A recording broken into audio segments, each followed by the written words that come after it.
তিনজনের মৃত্যু দে পরিবারের এবং বাকি তিনজন পথ দুর্ঘটনায় তারা গুরুতর জখম, হাসপাতালে চিকিৎসাধীন। আর্থিক সমস্যার জেরেই আত্মহত্যার সিদ্ধান্ত নিয়েছিলেন তারা, এমনটা প্রাথমিক বয়ান। আর এখানেই ট্রেড লাইসেন্স, ব্যবসার ট্রেড লাইসেন্স রিনিউ করা হয়নি বলে খবর। প্রসূন দে, প্রণব দে, এই দুজনের কাছে টাকা পেতেন অনেকেই। দে বাড়িতেও এখনো আসছেন অনেক ব্যবসায়িক অংশীদাররা, তারা টাকা পান। যেটা জানা যাচ্ছে যে 2023 সাল থেকে কোনো পেমেন্ট হয়নি। প্রসূন দে যেটা বলেছিলেন যে রাশিয়ায় তারা মাল পাঠিয়েছেন, যুদ্ধ পরিস্থিতির জন্য সেই টাকা আটকে গিয়েছে। এবং আমরা দেখেছি যে বয়ান সামনে এসেছে, সেই বয়ানেও কিন্তু তারা বলছেন যে ঋণের দায় ছিল, লক্ষ লক্ষ টাকা ঋণের দায় ছিল। আরো বিস্তারিত বিষয়ে জানবো, রক্তিমা দাস আমাদের প্রতিনিধি রয়েছেন আমাদের সঙ্গে। রক্তিমা, ঠিক কি জানা যাচ্ছে এখনো পর্যন্ত? আর্থিক অসঙ্গতি এই বিষয়টা বারবার করেই সামনে এসেছে। বয়ানেও ঋণের দায়ে আত্মহত্যার সিদ্ধান্ত তারা নিয়েছেন বলে আহত এক সদস্য বলেছেন। সব মিলে ঠিক কি জানা যাচ্ছে? দেখো, এখনো পর্যন্ত যেমনটা জানা যাচ্ছে যে আরো অনেকেই তার কাছ থেকে টাকা পেতেন তাদের কাছ থেকে, এবং এমন অনেক ব্যক্তি তাদের হয়ে কাজ করেছিলেন, তারা কিন্তু আজকে সেখানে এসেছিলেন তাদের বাড়িতে। এবং দেখো, তাদের বয়ান অনুযায়ী 2023 থেকে তারা তাদের পেমেন্ট পাচ্ছেন না। এবং দেখো, আরেকটা বিষয় যেটা কলকাতা পৌরসভা সূত্র মারফত এখন যেটা জানা যাচ্ছে, তুমি জানো যে ব্যবসার জন্য যে ট্রেড লাইসেন্স ইস্যু করার প্রয়োজন হয়, সেক্ষেত্রে যেটা জানা যাচ্ছে 2023 সালে তারা নিজেরাই অ্যাপিল করে ট্রেড লাইসেন্স তাদের যে ছিল সেটা কিন্তু তারা বন্ধ করে দিয়েছিল, ক্লোজ করে দিয়েছিল, এবং তারপর নতুন করে ট্রেড লাইসেন্সের জন্য আবেদন জানাননি।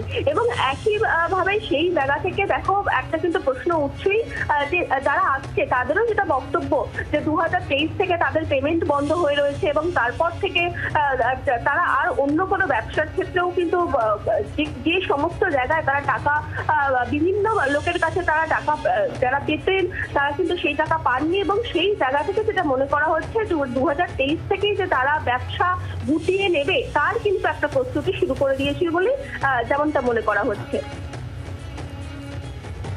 রক্তিমা, ধন্যবাদ।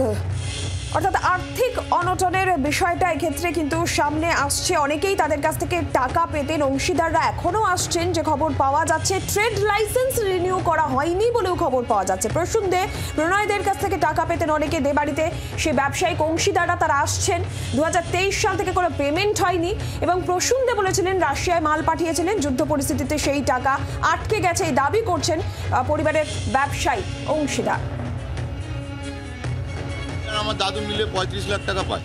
আমরা যখনই গেছি আমাদের সঙ্গে দেখা হয়েছে, আমাদেরকে একটা আশ্বাস দিয়েছে যে আপনারা আপনার টাকা পেয়ে যাবেন, টাকা নিয়ে কোনো চিন্তা নেই, হয়তো অসুবিধা হচ্ছে কিন্তু টাকা পেয়ে যাবেন, কারোর টাকা মারবো না, আমি চিটিংবাজ না। লাস্ট কথা হয়েছে এই আগের সপ্তাহের বৃহস্পতিবার, উনি রাশিয়ায় মাল পাঠিয়েছিলেন।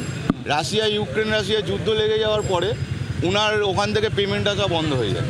ঠিক আছে, এইটা হচ্ছে প্রথম কারণ। এবং উনার অনেক টাকার মাল ক্যানাডিয়ান গ্লাস তৈরি হয়ে উনার ফ্যাক্টরিতেই পড়ে আছে, ওটা এক্সপোর্ট হয়নি। তারপরে আমি এটা শুনলাম, আজকে পেপারেও পড়লাম যে উনি নাকি আমেরিকার কোনো কোম্পানিতে মাল পাঠিয়েছিলেন, কিন্তু কোম্পানিটা ভুয়ো কোম্পানি। এই পুজো গেছে, পুজোর সময় আমাদেরকে 1 লাখ টাকা দিয়েছিল, ওই 50,000 টাকা আর আমাকে, আর 50,000 টাকা আমার দাদু।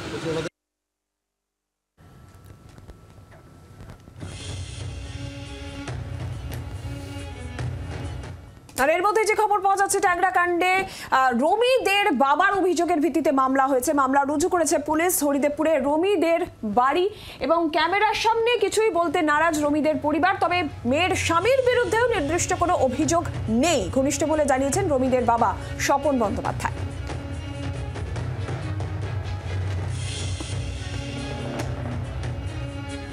ট্যাংরায় একই বাড়িতে একই পরিবারের 2 মহিলা ও 1 নাবালিকার মৃত্যুর ঘটনায় ইতিমধ্যেই ট্যাংরা থানায় নির্দিষ্টভাবে অভিযোগ দায়ের হয়েছে, এবং যিনি অভিযোগ দায়ের করেছেন তিনি হলেন প্রসূন দে, অর্থাৎ এই পরিবারের ছোট ছেলে, তার স্ত্রী অর্থাৎ স্ত্রীর বাবা, রমিদের বাবা। তিনি কিন্তু এই অভিযোগটি দায়ের করেছেন ট্যাংরা থানায়, যার ভিত্তিতে পুলিশের তরফ থেকে তদন্ত শুরু করা হয়েছে। এই মুহূর্তে আমরা রয়েছি হরিদেবপুরের রামচন্দ্রপল্লীতে রমিদের বাপের বাড়ি, অর্থাৎ যিনি কমপ্লেনেন্ট তার বাড়ির সামনে, এবং এই বাড়িতেই কিন্তু মূলত রমিদের বাবা থাকেন।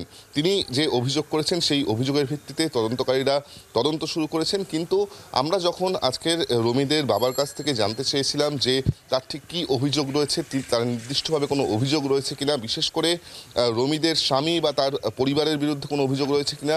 তিনি ক্যামেরার সামনে কোনো কিছু না বলতে চাইলেও এতটাই শোকগ্রস্ত এই মুহূর্তে পরিবার, তারা ক্যামেরার সামনে কথা বলতে পারছে না। কিন্তু তারা যেটা অফ ক্যামেরা তাদের ঘনিষ্ঠ মহলে যেটা জানাচ্ছেন যে নির্দিষ্টভাবে রমিদের স্বামী বা স্বামীর পরিবার তাদের বিরুদ্ধে কিন্তু নির্দিষ্টভাবে তাদের সেই অর্থে কোনো অভিযোগ নেই, কিন্তু কিভাবে তাদের মৃত্যুর ঘটনা ঘটলো সেই তথ্য তারা জানতে চাইছেন, সেই কারণেই এই অভিযোগ তারা করেছেন, এমনটাই পরিবারের তরফ থেকে ঘনিষ্ঠ মহলে জানানো হচ্ছে।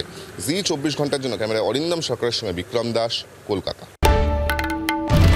বাংলার আওয়াজ, বাঙালির আবেগ, জি 24 ঘন্টা।